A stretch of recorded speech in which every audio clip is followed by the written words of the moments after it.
What's going on? Welcome to Make Money Moves podcast. You know the podcast where we make money moves by making money move. Today, we're on episode 10. That's right, episode 10. And we're going to talk about something today that's going to really hit home for just about everybody I know. But it's also an insider threat that's been threatening and hurting and just killing our financial future. But today, we're going to identify, we're going to show you some ways on how to combat it. Because the purpose of this episode is to show you that convenience doesn't just save time, it quietly steals your money, momentum, and your future freedom. So let's get to it and start making money moves by making money moves. Pay to a check, yeah, I changed my mind. From broke to boss, now I'm on my grind. Mic in my hand, I'm claiming my time. Make money moves, podcast my line. I changed from inside.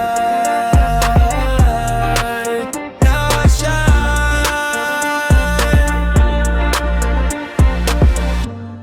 Welcome back. We're on episode 10 of Make Money Moves podcast. I'm your host, Al, and today we're going to talk about the silent trade that we didn't agree to. But let me start with a question that's going to sound simple, but it really isn't. And that is, when was the last time you paid extra to make life easier? Was it food delivery, rush shipping, subscriptions upgrade, an auto renewal, or those monthly payments instead of paying a full price?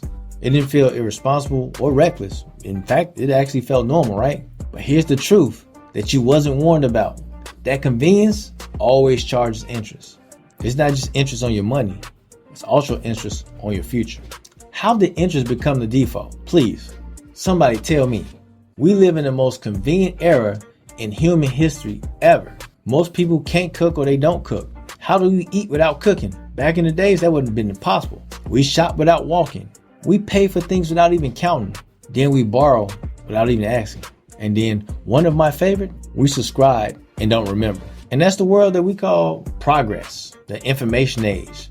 We're growing, more modern. But here's the hidden trade. Every time friction disappears, thinking disappears with it. And that thinking is where the wealth is built. Let's take a day inside this convenience loop, if you will. Let's just walk through it as a normal scenario, right? Let's just say you're tired, you come from work, you're drained, your brain is done for the day. You just, I just want to kick my feet up and relax. And you think, I'll just order something. One tap, delivery fee, service fee, tip, tax, $18 turned into $34. No big deal once, right?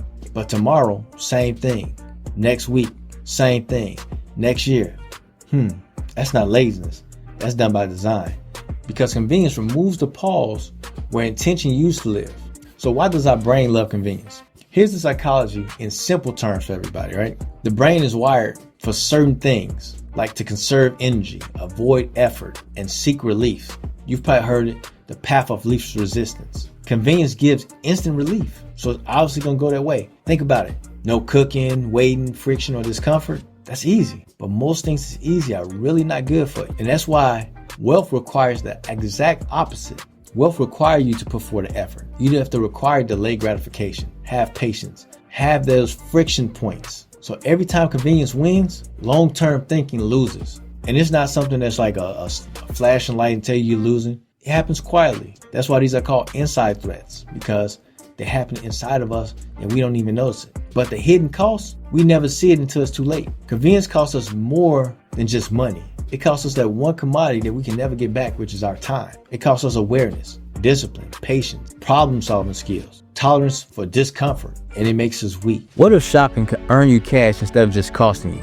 You've been stuck in the cycle, tap, swipe, spend, watching your paycheck just disappear. But one day, after you stumbled onto this app called Rakuten, you ask yourself, why am I paying full price when I don't have to? But then you think, maybe it's just another gimmick. Then one of your friends tell you about this app called Rakuten, who makes them money and gives them cash back and rewards for thousands of stores every time they make a purchase that they were made anyway. You try it once, you discover hidden deals, compare prices, and you start winning. Shopping becomes a strategy. Every tap pays you back, and you still get what you want. You share Rakuten with your friends, watch your income grow, and become more financially confident. Download the Rakuten app today and keep more of your hard-earned money in your pocket. I heard a speech that Denzel Washington gave. He said, hard times create strong men. Strong men create easy times. Easy times create weak men. Weak men create hard times. That's what convenience does. It makes times easy, so we all become weak. And those are the exact skills that our wealth depend on. Convenience trains our nervous system to expect things to be easy, so we can't handle the struggle. But wealth trains our nervous system to handle friction, to be strong, to fight through. You can't build both at the same time. It's impossible. The law of contradiction, you can't have one at the same time you have the other. So why doesn't this feel dangerous, you might ask? Well, the reason why it doesn't feel dangerous, because it doesn't feel like a threat. There's no warning label, no overdue notices, no panic. You don't even feel broke. In fact, you feel comfortable. You're like, I'm not bad. I can handle it. And comfort is the most expensive emotion in your personal finance, because comfort delays action, and delayed action kills your compounding. You may tell yourself, I'm going to invest later. I'm going to do it later. But later, the price of that stock or whatever you're going to invest in has gone up. So it's going to now cost you more. Here's the part that stings a little bit. Convenience spending is usually small, frequent, recurring, and invisible. I know you're saying, it's not the $3 coffee. It's the default behavior behind the $3 coffee, the default compound. If you got a $3 coffee every day for 30 days, that's $90. And that compounds most people's money. Default compounds. And what compounds most people's money? Leakage. Now I want you to do a little self-reflection. Sit down, kick your back. You like to relax? Get relaxed. And ask yourself some honest questions. Ask yourself, what did you pay extra to avoid some type of effort? Which convenience do you repeat every single week? What problems do convenience replace instead of solving? And where did the ease replace the intention in your life? Then ask yourself, if I remove 20% of the convenience, what would change? Because this isn't about going backwards. No, not at all. It's about reclaiming control and moving forward. But like I told you, I'm going to give you a way to combat this. So here's the move that wealthy people make without being public and telling everybody about it, right? They add friction to their life on purpose. Not everywhere, but excessively, strategically. And here's what it looked like. They cook more than they order out. They delay purchases by 24 hours. They unsubscribe instead of auto-renewing. They pay upfront instead of monthly bills, right? They make spending slightly inconvenient. And that friction slows their impulses. And that slow impulse protect their money so it can grow more. And that protected money compounds. Could you do that? You may not have to do everything, but if you take a few of those and just do it, watch how your money change. Because it's a battle between ease versus freedom. Don't get me wrong. I'm not saying that convenience is evil, but unchecked convenience is super expensive. Just think about it.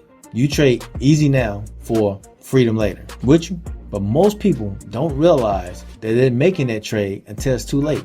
But you know what? I'm going to hold out because in the next episode, we're going to talk about why impulse isn't the enemy. Fatigue is.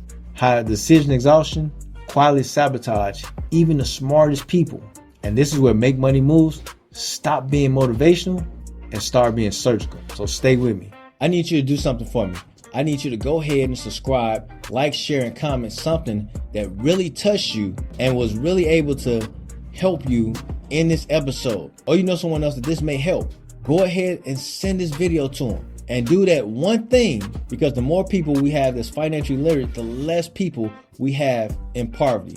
So with that being said, let's go ahead and identify these inside threats so that they'll no longer become threats and no longer become our enemies. Because now we know how to fight them with confidence, courage, and power.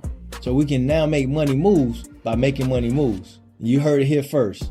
See you next time on Make Money Moves podcast, where we make money moves by making money move. Remember, don't take notes, take action. Peace. Pay to a check, yeah, I changed my mind. From broke to boss, now I'm on my grind. Like in my hand, I'm claiming my time. Make Money Moves podcast, my line.